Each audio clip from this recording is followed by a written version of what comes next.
Bonjour à tous. Aujourd'hui, j'aimerais parler de ce qui arrive généralement au mois de mars. Ça se trouve être une période de fluctuation, une période qui est un peu difficile pour les bourses, mais on va voir ce qui peut arriver mois de mars ici.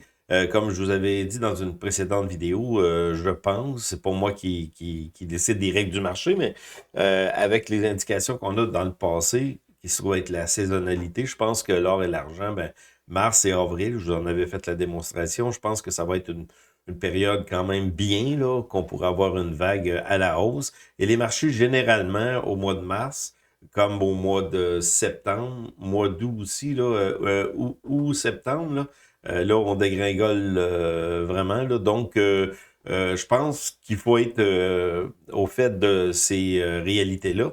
Et tout simplement, ça, c'est le comportement des individus, le fait que là, les résultats du quatrième trimestre sont sortis. Donc, là, on va attendre d'avoir des nouveaux résultats qui vont arriver un peu plus tard dans la saison. Donc, janvier, février, janvier, c'était bon cette année. Ben bon, janvier, février, là, on a quand même, on est à 6 000 points sur le Standard Poor's, mais graphiquement, il n'y a pas eu de crash, là, donc ça devrait présager d'une année, bon, on va dire, qui pourrait être quand même assez bien, mais c'est pas moi qui décide, c'est les marchés. On suit la tendance des marchés.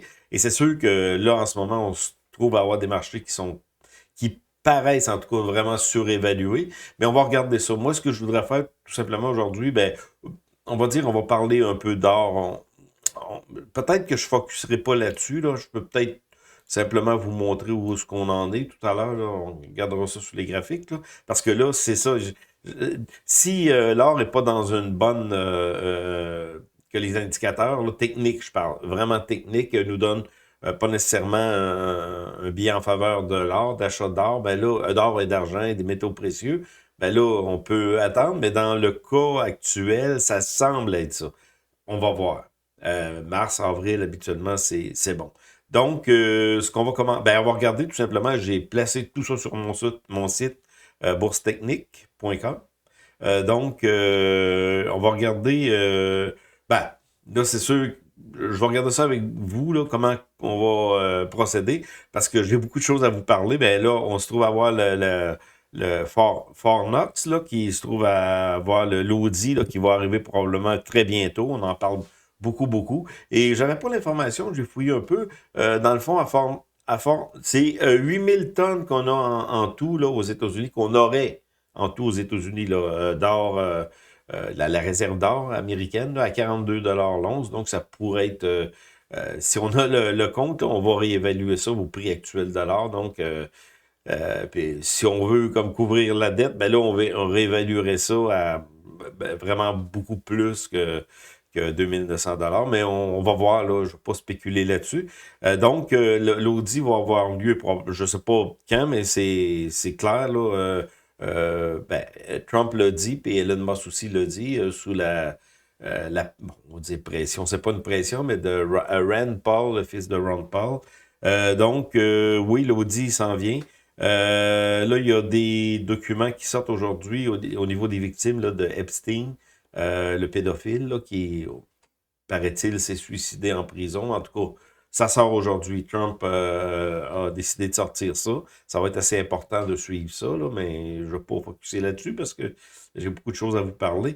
Donc, il y a un autre article aussi, mais on va y aller, là, je vais vous mettre ça tout de suite, comme ça, qui nous dit que les flux de capitaux, les ETF, même si on dit que les ETF, il y a très peu d'or qui appuie les ETF autant GLD et SLV, là, les ETF or et argent, mais quand même, on se trouve à avoir un flux de capitaux qui est vraiment, qui monte, là, donc ça démontre que non, l'or est à la hausse encore. Il n'y a rien qui nous dit que les tendances ont changé. L'article parle de ça, là, que, bon, dans le fond, après avoir augmenté de 26% en 2024, on a établi 40 records. Hausse du prix de l'or s'est poursuivie en 2025. Le prix a grimpé à plus de 2950 ça a battu plusieurs records. On est vraiment à un record de tous les temps. Mais là, ça va être le 3000 là, qui se trouve à être vraiment important Comme on dit ici dans l'article, le 3000 $ pourrait déclencher une prochaine étape du rallye haussier et faire grimper l'or à plus de 3000 $. Bon, on va voir. D'après moi, ça va arriver en mars-avril, mais ça va être à suivre. L'or et l'argent, bien entendu, parce que dans le fond, on peut le regarder rapidement, là, parce que je pense que c'est assez important. Le mouvement de l'argent n'a pas encore cassé la résistance. Puis comme on le sait, en tout cas historiquement, là, le mouvement de l'or précède toujours celui de l'argent. Et lorsque le mouvement de l'or est parti à la hausse, ben, le mouvement de l'argent suit généralement et d'une manière plus intense. Donc, on regarde ça. Ici, je vais mettre ça, hebdo, c'est pas assez, on va mettre ça long terme. Le mouvement de l'or, comme je vous l'avais dit, dans le fond, il n'y a pas rien qui a changé. Je peux mettre ça avec des chandelles ici, comme ça.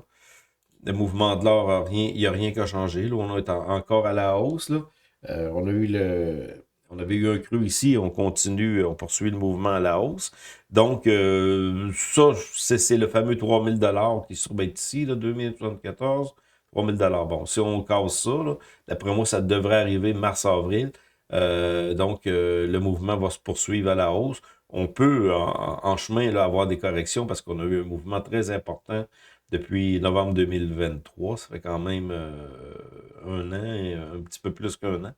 Donc, ça, c'est l'or et l'argent qui suit. C'est ça, on se trouve à avoir une résistance ici. Là, on avait eu un mouvement et puis là, on est encore en résistance. On n'a pas cassé l'ancien sommet là, qui se trouve être... Ben, l'ancien sommet, pas de tous les temps. Là.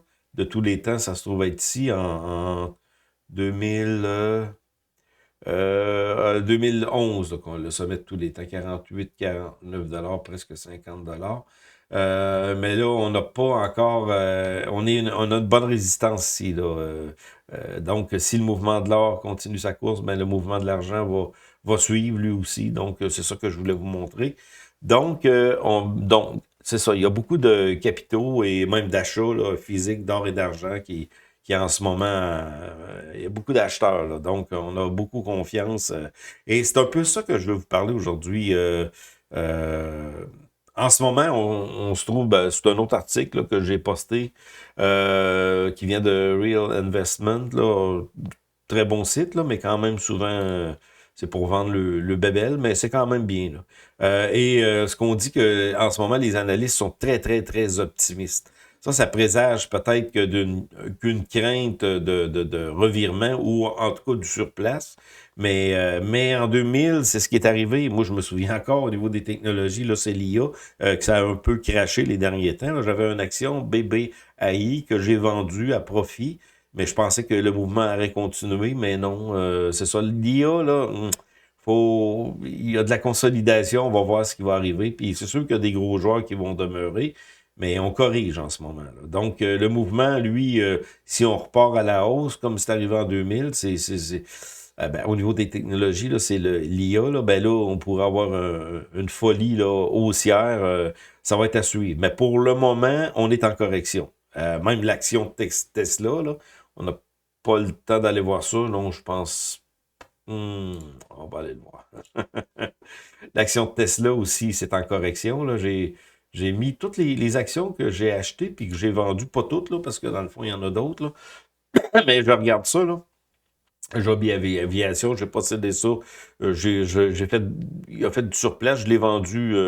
J'ai pas fait de profit, rien, là, mais j'avais vu le mouvement là, à cause de mes indicateurs là, qui me montaient qui me montaient, excusez, je voyais que le mouvement était terminé. Et c'est surtout, moi, c'est ce que j'avais acheté, Tesla, 2 fois. Là. J'ai vendu j'avais acheté à 13 $. Puis j'en ai vendu presque au sommet. Et ensuite, j'en ai revendu ici, là. Puis j'ai tout vendu, là. Je pense qu'il m'en restait un peu ici quand j'ai vu que ça dégringolait. Surtout avec le template là, quotidien. Mais j'avais un signal de vente ici. Donc, j'ai fait un très bon profit. Je peux dire que c'est au mois de janvier. Je pense que j'ai tout vendu. Mais quand même, c'était bien. Mais... on va voir les autres actions là, qui Sound, ça aussi, j'avais acheté dans ces coins-là où on a eu un gros mouvement aussi et j'ai vendu à peu près... ça, c'est 2 actions que j'ai vraiment, vraiment, oui, fait un bon profit. Mais lorsque j'ai vu le revirement, semble, je savais que peut-être que, mais quand j'ai un signal, et c'est ça que j'ai appris peut-être les dernières années, apprendre à vendre. Et ça, c'est très, très important. Parce qu'on peut tomber, justement, c'est ce qu'on va voir tout à l'heure, on peut tomber dans des paradigmes, on se donne des raisons pour garder une action parce qu'elle nous a rapporté. Maintenant, il faut apprendre à vendre.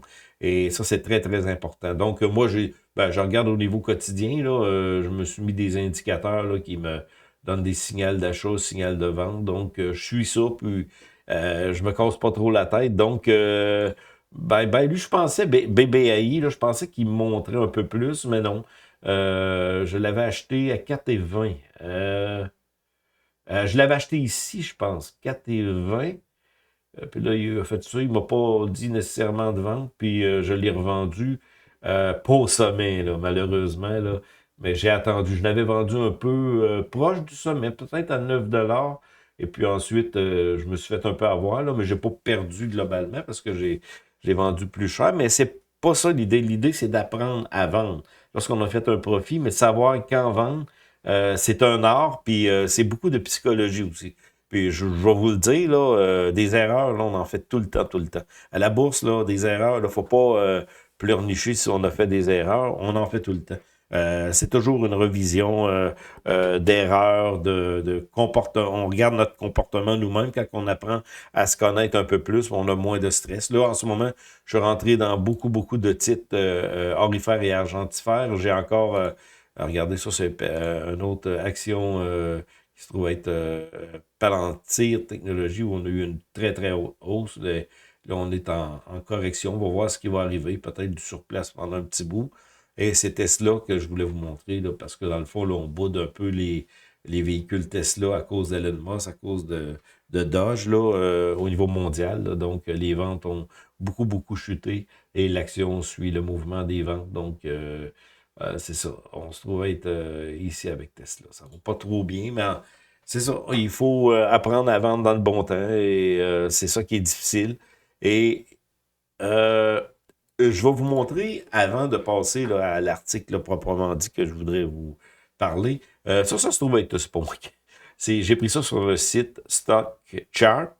Euh, Earning Beat, ça se trouve être le site de Tom Bowley qui écrit des articles sur Stock Chart. À un certain moment donné, je lisais pas mal ça, là, mais là, je suis comme un peu plus focusé sur Bar Chart, mais c'est pas grave. Là. Mais ce que j'avais lu sur lui avait vraiment donné le point là, d'entrée du marché haussier. Je peux le dire. Là, et puis, je trouvais ça intéressant, ces articles, parce que il y a beaucoup de personnes qui n'étaient pas haussiers. Mais lui, c'est en 2023. Ben moi, je regardais mes graphiques, ça me semblait ça, mais j'avais vu une confirmation de ce type-là. Mais ce que j'ai trouvé bon dans ce document-là, que vous pouvez vous procurer, Moneyflow, moi, je l'ai traduit, je l'ai pas moi qui l'ai traduit, j'ai pris un site là, qui traduit automatiquement, je l'ai traduit en français.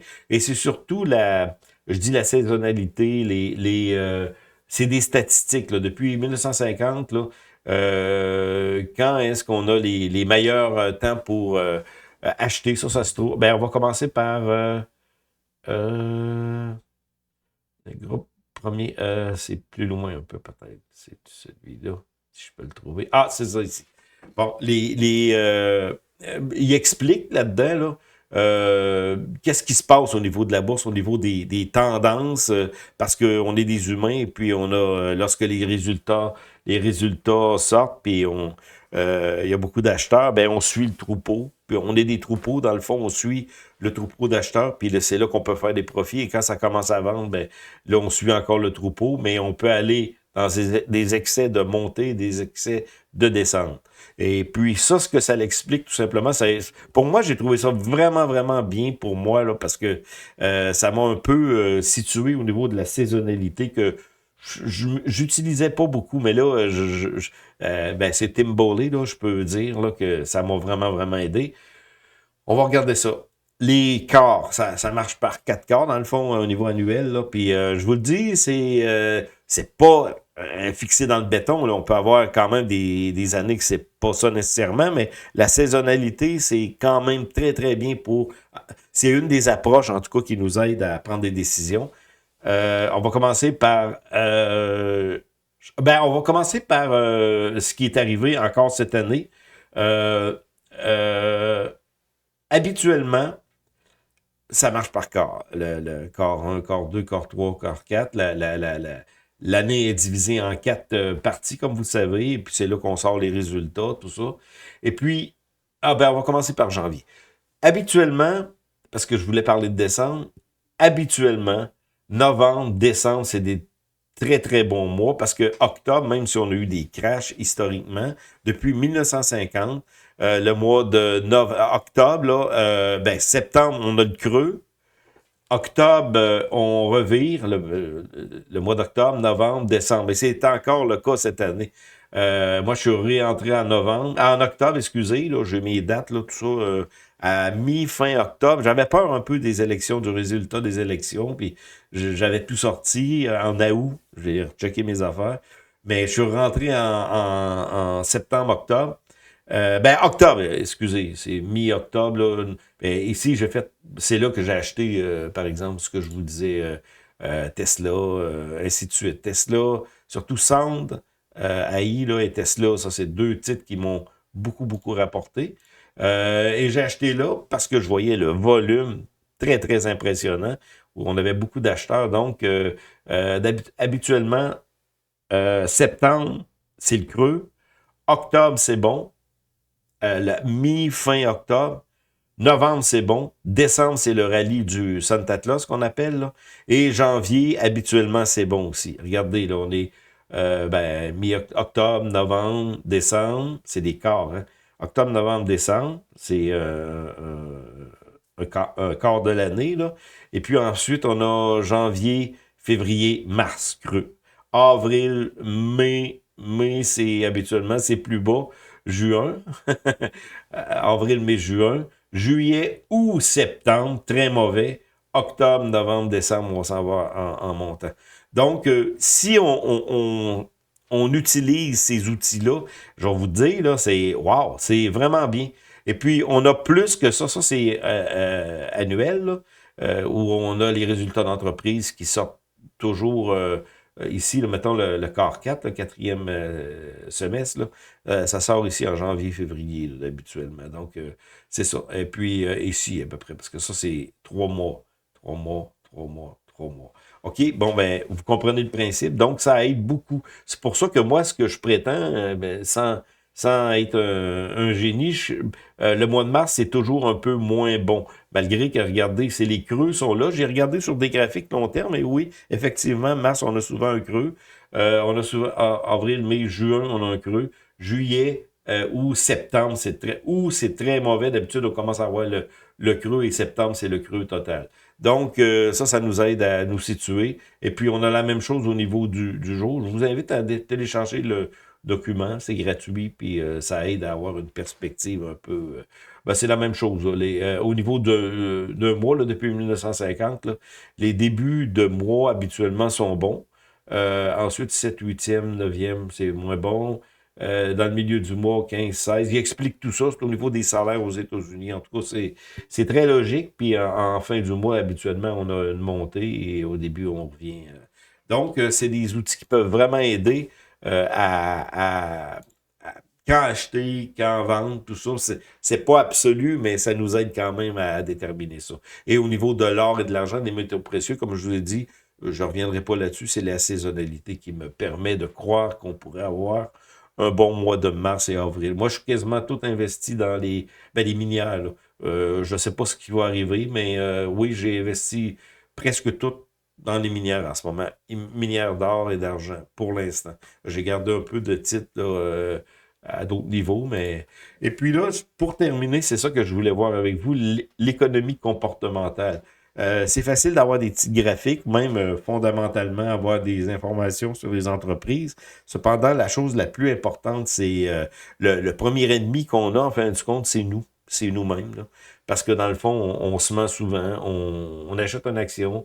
Si elle est à la baisse, ça m'est arrivé tellement de fois dans ma vie, là, il y a des années, d'acheter une action puis de la garder parce qu'elle baissait. Ah, même de réinvestir dans cette même action, même si elle est en chute libre. Les graphiques me montrent clairement que ça baisse et on peut se ruiner tout simplement en suivant un mouvement baissier. Et c'est un peu ça que l'article parle et il y a des raisons pour ça, c'est qu'on est, on n'aime pas perdre, on aime pas perdre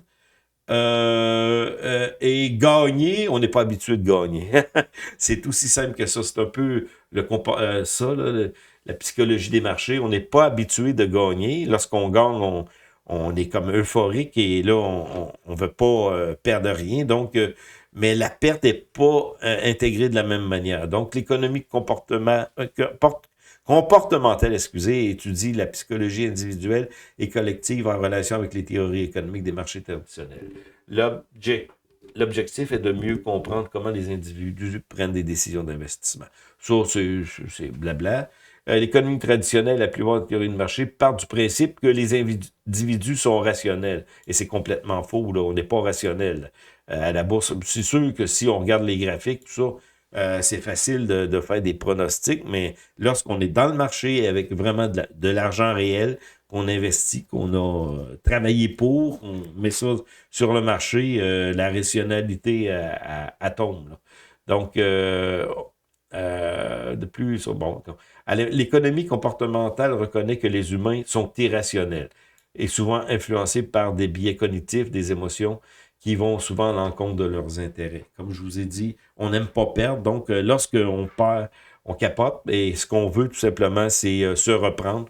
Reprendre, mettons, on a acheté une action à 10 et elle tombe à 9, 8, mais pourtant nos graphiques à long terme, mettons, on est long terme, là, nous disent de rester là, ben, on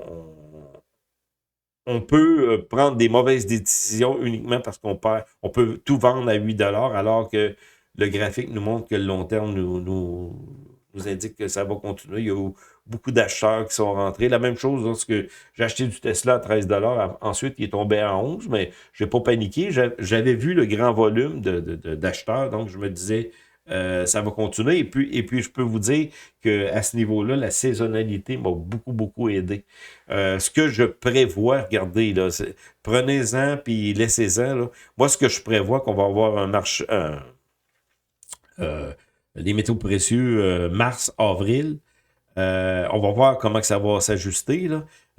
Mais habituellement, ben là, comme janvier, février, mars, avril, mai, juin, ça pourrait, on pourrait connaître une petite. On va voir là, comment que ça va se dessiner. Mais je pense qu'en avril, on peut avoir un changement de tendance au niveau des actions peut-être de technologie, d'autres secteurs. Donc, c'est là que je vais m'ajuster là, selon ce qui va arriver.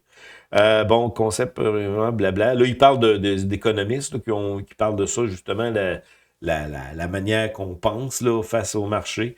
De nombreux excès de confiance. De nombreux investisseurs professionnels et particuliers, même professionnels, là, surestiment leur connaissance et leur capacité à prévoir le mouvement du marché. Cet excès de confiance peut conduire à des transactions, à une prise de risque excessive qui se traduit souvent par des résultats d'investissement sous-optimaux. Ce que ça dit tout simplement, là, lorsqu'on achète quelque chose, on peut se gonfler, se péter les bretelles en pensant qu'on est des génies parce qu'on a fait des sous, mais c'est pas du tout le cas. Il faut être très, très humble devant le marché. Et puis, il ne faut pas penser qu'on a trouvé le Saint Graal et que là, on va devenir millionnaire en quelques mois parce qu'on a fait du profit. Non, il faut vraiment avoir une tête froide devant le marché et de ne pas tomber dans ces excès de confiance-là qui sont destructeurs. Ben là, ici, il parle de l'ancrage aussi. C'est plutôt sur l'information initiale, le point d'ancrage pour prendre des décisions. Par exemple, de nombreux investisseurs restent fixés, c'est ce que je vous parlais tout à l'heure, sur le prix auquel ils ont acheté un actif. Exemple 10 $. En ce cas, ils peuvent considérer que c'est la juste valeur de l'action parce que les marchés sont toujours en mouvement. Donc, lorsqu'on prend une décision d'achat, le prix va fluctuer, soit à la hausse, soit à la baisse. On a le court terme, le moyen terme, le long terme. Donc, si on prend une décision au niveau du long terme, on a 10 $, ça tombe à 8, c'est pas trop grave. Mais si on a pris une action dans un marché, ben, dans une action baissière, moi, c'est pour ça que j'utilise les graphiques. On le voit très, très bien. Par exemple, on s'est en allé en dessous de la moyenne mobile 50 et ça continue à descendre.